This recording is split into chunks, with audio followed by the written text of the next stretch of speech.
Thank you, everyone, and thank you for inviting me here today. Can you hear me okay? I know the sound's a bit peculiar. Wave at me if you can't hear. I might stop. Not very well? Not okay. I'll speak louder. I think it feels to me like I'm shouting, but okay, as long as it lands okay over there. Because we're all about this is what this session is about, is actually what impact are you having on other people? Inspirational leadership. That's what I was asked to talk about. Now, I've heard the word leadership mentioned, I don't know, probably about 20 times today already. It comes into a lot of what we're talking about, the issues that people have, the challenges that we face. Last time in the last conference, we talked about culture. We were talking about the need to change culture, or do we? And how do we do that? How do we go around managing our culture, tweaking it, refining it, making sure women, are treated in the most appropriate way? How do we do that? And it's through our leadership. So that's what this 40 minutes is about. So before I go into some of what with you, I want to ask, who here is a leader? Hands up. Good, a lot of hands. What I'm most interested in is why not everybody's hand was up there. Who's a teacher? Hands up. Of ringing. Who influences their bands when they walk into a room? Hands up.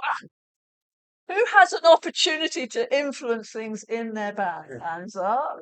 Have we got everybody's hands up now? Okay. Come on. Yeah, okay. And so the point is actually that every single one of us, we are leaders. You are here today because you are caring that bit more about your ringing than perhaps your ordinary ringer in the tower. There's a commitment there. Is that fair to say? You don't give out your Saturday to be in Loughborough just for the sheer hell of it, right? So, well, I don't anyway.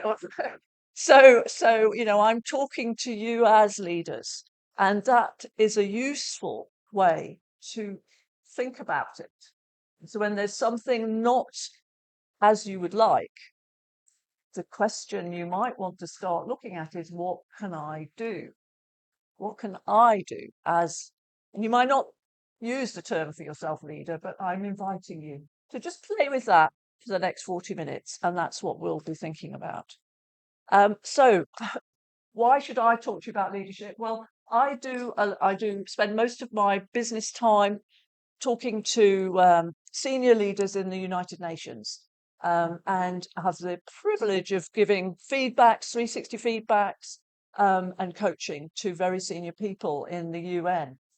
So we've had some interesting leadership affecting the UN recently. Really recently. In fact, we had a project running last week in Lebanon, and we had to cancel the whole lot because they were being bombed. And I would say that's a direct impact of somebody's leadership. Now, I'm not here to say we should lead like Trump, not at all, not at all. But actually, there's some bold actions being taken in the world, and they are having an impact. So it's interesting to look at, well, what can we learn? What can I take from observing such actions? And then decide for yourself how you want to influence your world and your ringing. So that's just a little bit of context of what, and then I'll tell you what I'm going to go through. The whole idea is to consider that you can make a difference. We think bell ringing is worth making a difference in, right? That's why we're here. We want it to be good in the moment. We want it to be successful in the future. So what can we do, each of us, to support that? And this is an image that I just thought might be useful. My invitation to you is to consider you as the source. You as the source of energy and insight and inspiration. How can you tap into that? What can you do? And I'm going to give you just a few tips as to how you might communicate if you see yourself as the source. By the way, most of us don't see ourselves as the source. That's not how we're brought up. That's not our general way. So I'm really asking you to just step outside of that for a bit. So what I'm going to do is just have a little look at leadership through the lens of being and doing. That's an ontological approach. So I'm just going to talk you through that, and then look at what is required for you to be a leader. What are the foundations that you need to have in place? Some of them have been mentioned already, so I'm sort of, in a way, pulling these things together for you. And then I'm going to look at how can you communicate and speak as a leader. Are there some things that you generally do that you're not even aware of? Maybe you could do them more powerfully. Maybe you could exaggerate them. Or maybe you could do some different things. Maybe you could speak in a different way. So I'm just going to invite you to just explore, have a think, reflect. None of it's right, but it's all food for thought. All right. And then have a look at, well, what can I do? Because we are facing some challenges, as we know. We've got 2030 coming. We've got a need to grow our bands, to keep our young people, and to build a culture that will welcome and be fit for purpose in the future. I'm not sure how we're doing with that, but we're working hard. But how can we be more effective? How can we have more of an impact? My suggestion is, even if you're busy, each of us, and I'm including myself, I was thinking about this myself, and I've already got some ideas. So each of us could actually have more of an impact than we are currently having. Doesn't mean you have to do more, but maybe you need to do things slightly differently. Last time we looked at culture, and we looked at how the culture was fed from hidden aspects of attitudes and beliefs, and your core values. But on the top were things that you could see: our language and our rituals, our habits, the way we run our ringing, the way we organise things, the way art has a conference, which is interactive. That's a signal of the culture of art, for instance. How does that apply to you, though, as an individual leader? The same thing really applies. You've got the same sort of thing going on. What you do is determined by all these things that are rather more invisible, but they're there for you. You've got your view of the world that's come from your upbringing, your generation. I've met many conversations in the last hour about, there's some generational differences in how we deal with women, etc. Yes, absolutely. So we all have our own worldview from our background, from our birth, our family, etc. We have assumptions, we have beliefs, we have that form our values. They don't change that much. They're tough to change. They can change, and they will evolve and mature. They will evolve and mature, but actually they're who you are, right? And that determines your behaviour, your doing. So what we have is you as a leader. There's this doing and being thing going on. You do things because of who you're being. And what does this being mean? It's like, well, what do you bring? Are you bringing energy? Are you bringing frustration, irritation, or boredom? And what are you doing inside of that? Well, you might be speaking, you might be turning up or not turning up. So there's doing and being that feeds itself. And this is a useful way of looking at you as a leader. What am I doing? And what's feeding that doing? So, for instance, for me, I taught to ring when I was 12. I've rung on and off, depending on my circumstances and health and children, etc. And my arms kept coming out of joint in the last 2 years, so I stopped ringing for a bit. Now I can actually ring again, so I'm really happy about that. So really happy about that. And so I'm being really quite relieved I can ring again, but I'm also being really cautious, and I'm also being cautious about standing up and being a leader in my local ringing because I don't know how much I can ring. I can't really turn up for something. There's various things like that.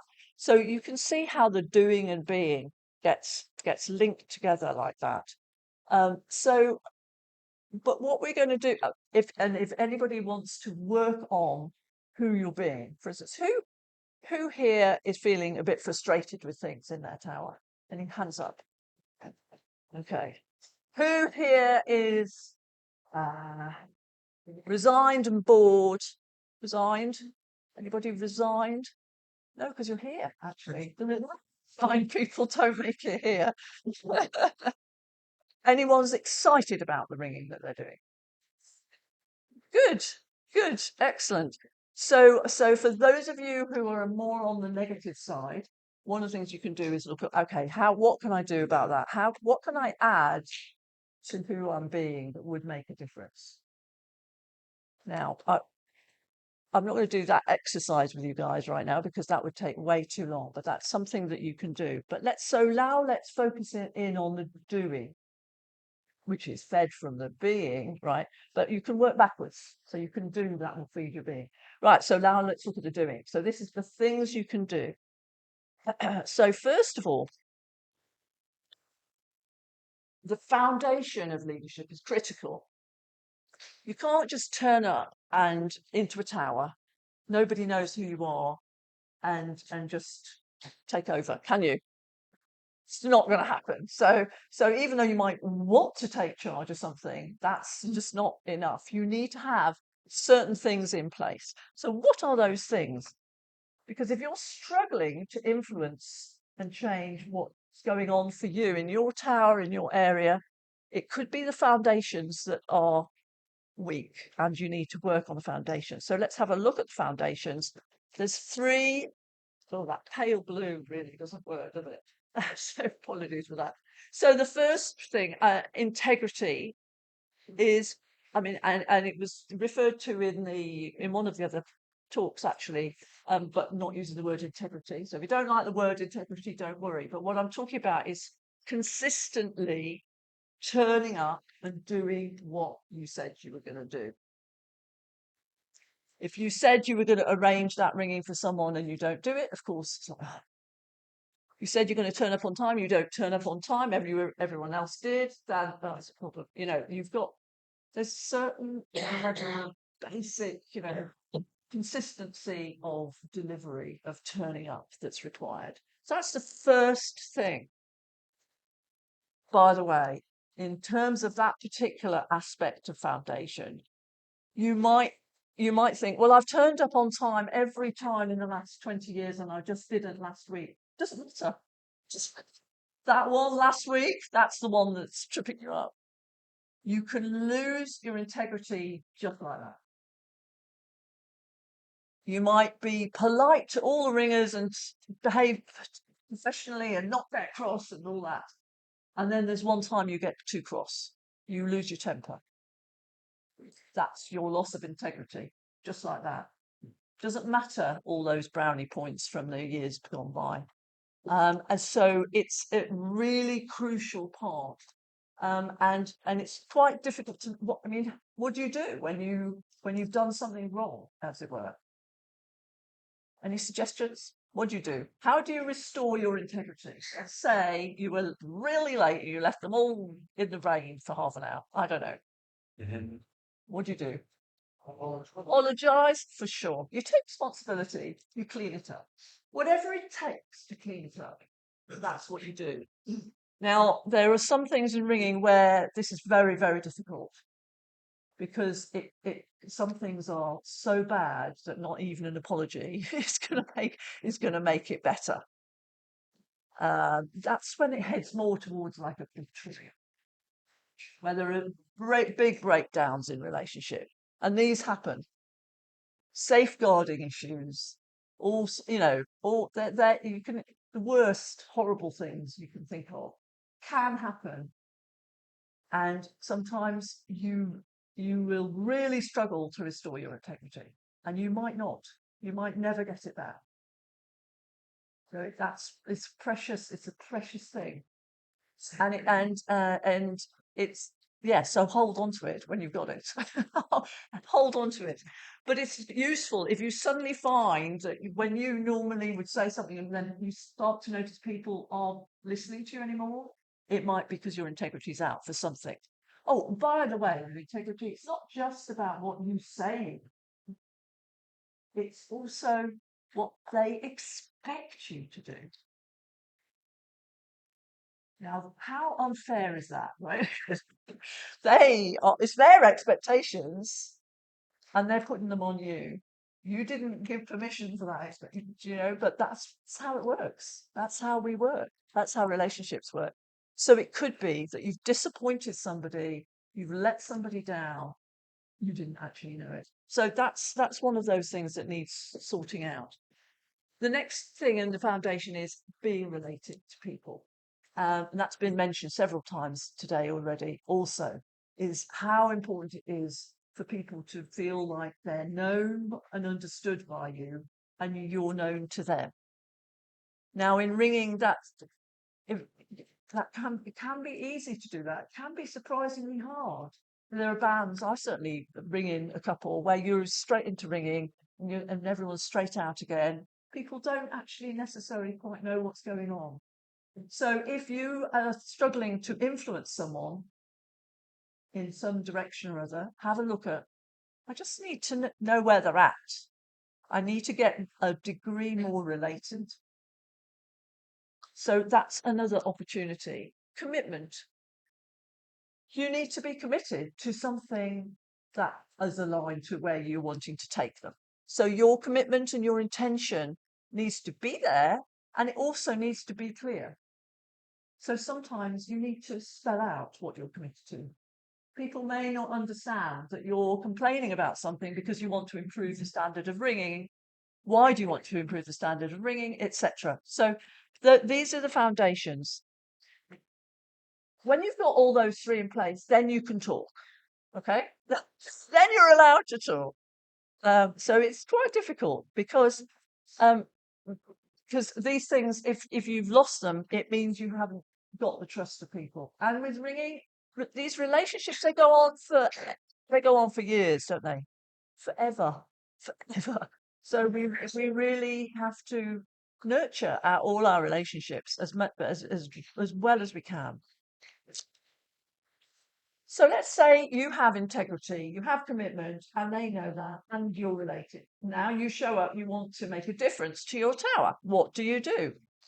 As a two-step approach.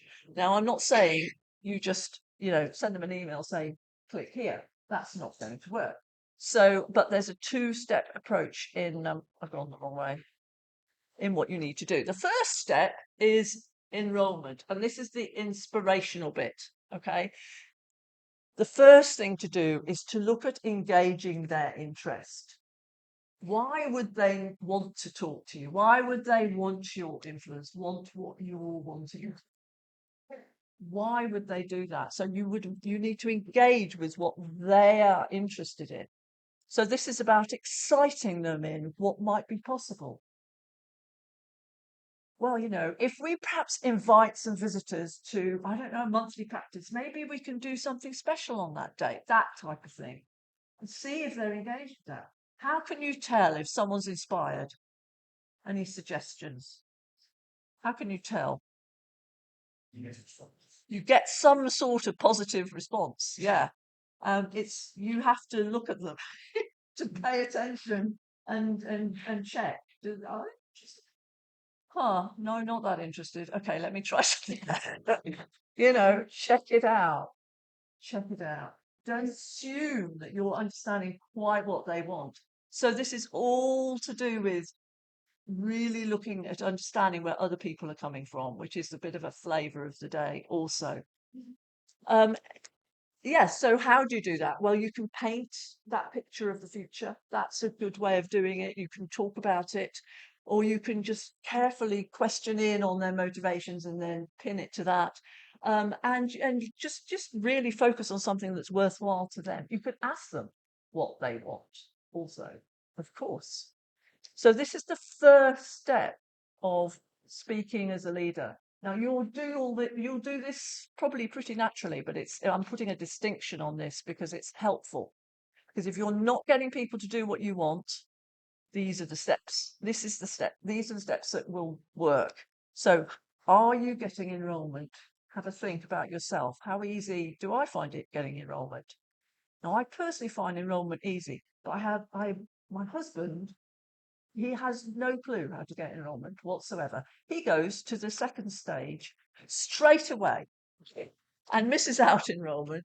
And that's a mistake, by the way. Don't do that. Don't do that. I tell him not to do that frequently. But the second stage is registration. Now, this can all be in the same sentence, right? It can literally be, oh, it'd be great if we had something, better standards, or we could ring Bristol Maximus on a Tuesday or whatever. How about we ask this person, would you like me to ask them? Now, that's the registration piece. The registration is moving it from an idea into something's going to happen, to a commitment. So it might be confirming or making a request, making an invitation, and it also required that, as you can tell, I've gone further. I've stepped out and said, why don't I? Or I could have said, why don't you ask them? I could have said that, right? That would have been even better, right? Let them do stuff. But the key thing with registration is you're then open to a conversation about, well, are you going to do that or not? And the key with registration is you don't want to assume they're going to do it because you've suggested it. You don't want to get upset if they ignore you. You don't want to get upset if they say, no, I don't think you should do that. What you want to do is have a conversation. Well, what else could we do then? Or how could we do it? Or what would have you be okay with that? What's wrong with asking them? Having a conversation. So it requires some sort of freedom with it. And you're asking for an answer, and you're basically asking for commitment. That's what leadership is. You've gone from an idea that sort of a notion you've had, to someone being committed to do something that wasn't there before. Okay. So it's two-step: enrollment, registration. If you go straight to registration, it feels like really horrible pressure, because you say, I need you to ask so and so to come and join our practice. So why would I do it would land really harshly. So that's why you need tutors. So so that's a crucial part of leadership. In addition to that, we have 12 different ways of talking. Now, the reason why I thought this might be useful is because I often see all of us, we talk, have things to say about our practice and what we might want, etc. But actually, do we turn it into powerful communication? Not very often. We have opinions, is what we do most of the time. So I'm going to just talk through these 12 methods. And as I talk through, have a think for yourself, which ones are you most likely to use? Some of them you'll use very often, right? You'll be commonly using some of them. And which ones are unusual for you to use? Because they might be the ones to practice with, have a go with. So let's look at the first lot first of all, making a request. So making a request is a really nice thing to do. It's like, would you mind? You can say it however you like, but you're asking someone. The whole definition of a request is they can say yes or no. Now, making a request is an interesting one because we British particularly have a bit of a thing where you ask a question and you really know the answer's supposed to be yes, right? Have you had people like that? You've had that experience. So I don't mean that. No, don't do that. That's pressure, right? So I'm saying make a request and genuinely they can say yes or no. And by the way, in order, because we're such a polite society in general, um, you have to make it really easy for someone to want to say, easy for them to be able to say no. Otherwise, they will indeed feel pressure to say yes. So how are you wording your request? Have a think. Do I make it easy for people to say no? Uh, because it will stop you making requests if this isn't a free thing. But asking people to help out, asking people to take responsibilities on. Anybody got requests they can think of that might make a difference in your town? Anybody, any ideas, any thoughts? The project or doubles, variations. And a request was made to someone who's really developed as a traveller but couldn't manage inside. And the request went along the line of really making the progress with that traveller because she hadn't replied to the emails. They just radio silence, and it really hoped that somebody she might be involved. Would you consider at least coming along to practice and see what you think of it? There we are. Yes. So carefully considered requests there made. Yes. So we can make requests. What? You've got nothing to lose with a request.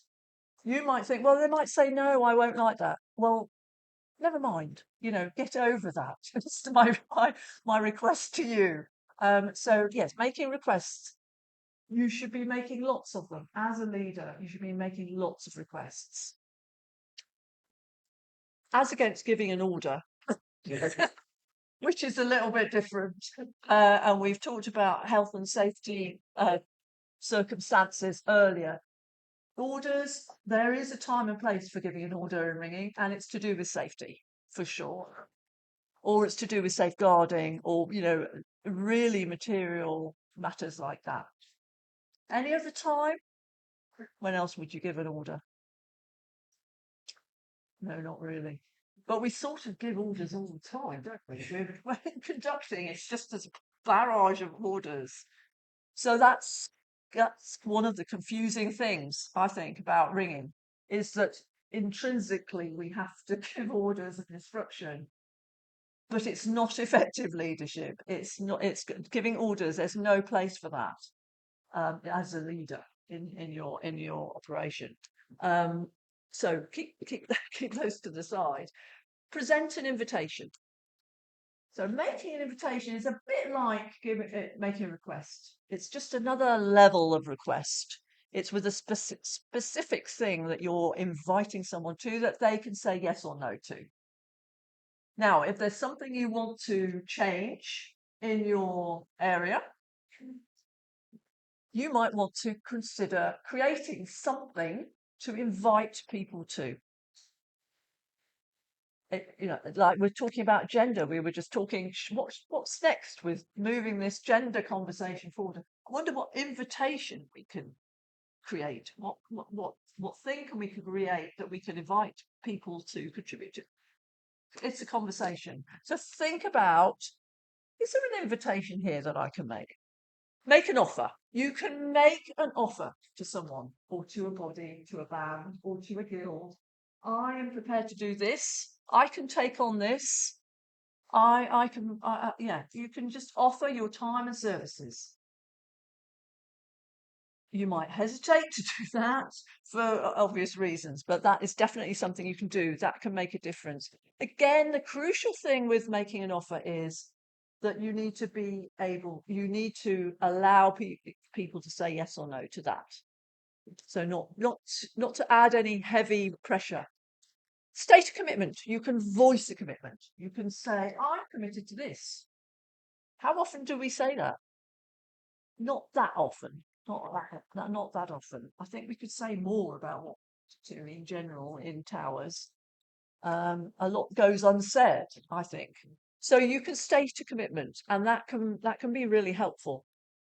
So if you're stuck about changing something, you could just try that. Just declare your commitment. In terms of creating commitment, you can make a promise. Now, that's a very powerful action that you can take. You can, like Trump does it, right, a lot. He makes promises, doesn't he? And you think, surely he can't mean that, or he can't keep that. It's like, but he does. He makes a lot of promises. You could make a promise. I promise I'll be here if it goes wrong, or I promise I'll help you, or I promise I'll turn up and I'll do this. What can you promise? You can say yes and you can say no. Those are powerful forms of communication. So if something is going on in your tower or your branch and you're not completely comfortable with it, you can say, no, I'm not doing that.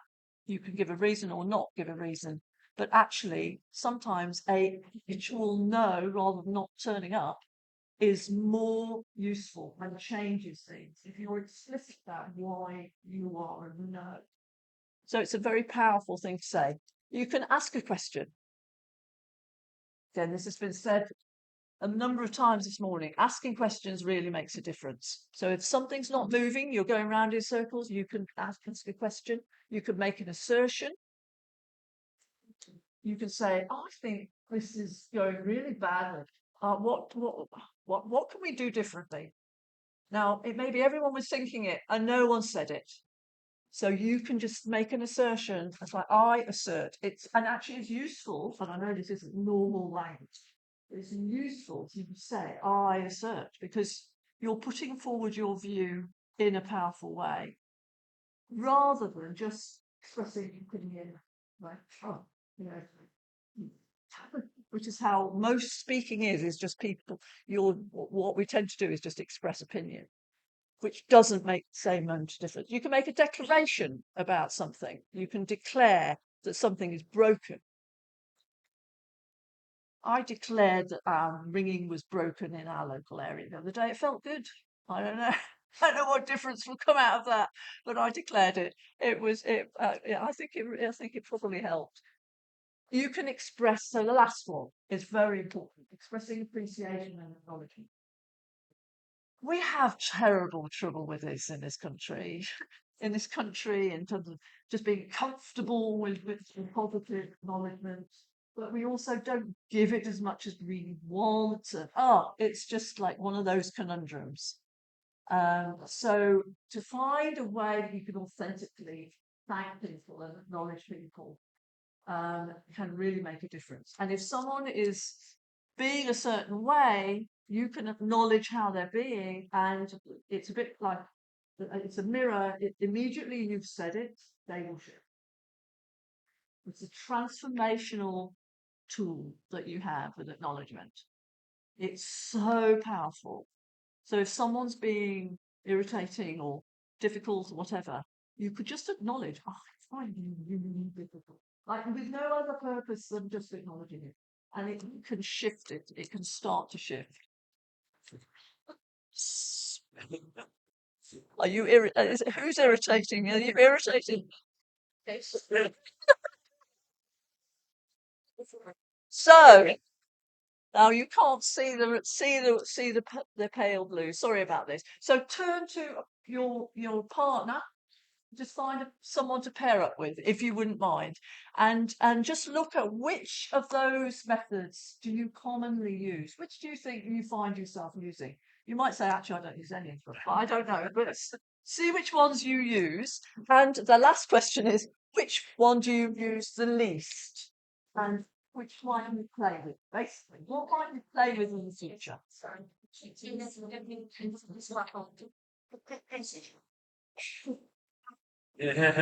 You can actually read that one. So yes, just chat to your partner. What do you find easy to do? What do you find hard to do? What might you say in the future?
Bell. Count on. Thank you very much. Right, just quick hands up. But what share some of the things that you often use, forms of communication. What came up? The teachers over here at questions. Questions, lots of questions. Questions. Other things commonly used? Appreciation. You're doing appreciation, right? You like a bit of that, yeah? What other? Right.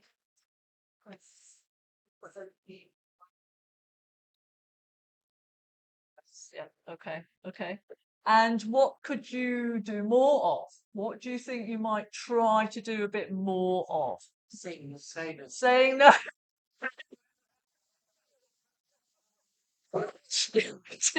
No, maybe it is. Maybe the most different. Really good. Actually, do you know, it is one of the most powerful things to do if something's subtly not working, is to declare, no, not engaging with that anymore. That's why. Yeah. And then see what happens. Stuff will shift. If you're so the key thing about leadership is if you carry on doing what you've always done, you get the same result. So what I'm trying to do here is just give you a few more things to think about.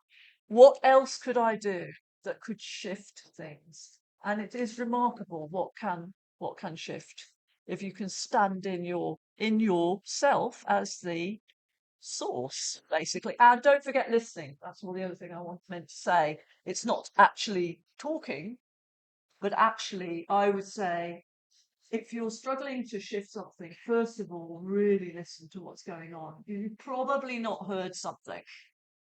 And it's a good place to stand. So I'm going to listen first and then I'll decide what to do. So the power of listening is one of your main tools in your kit, for sure. And if you see that you are the source for whatever's going on, you can influence it. If you know that, then that will empower you. I'm not saying other people aren't responsible for this. Of course they are. But if we consider that we are all leaders, and that means you have the power. Right? You have the power. Right. So that brings us to a conclusion. Thank you very much. There's a quote. Example is not the main thing in influencing others, it's the only thing. So go. Thank you very much. That's a learning.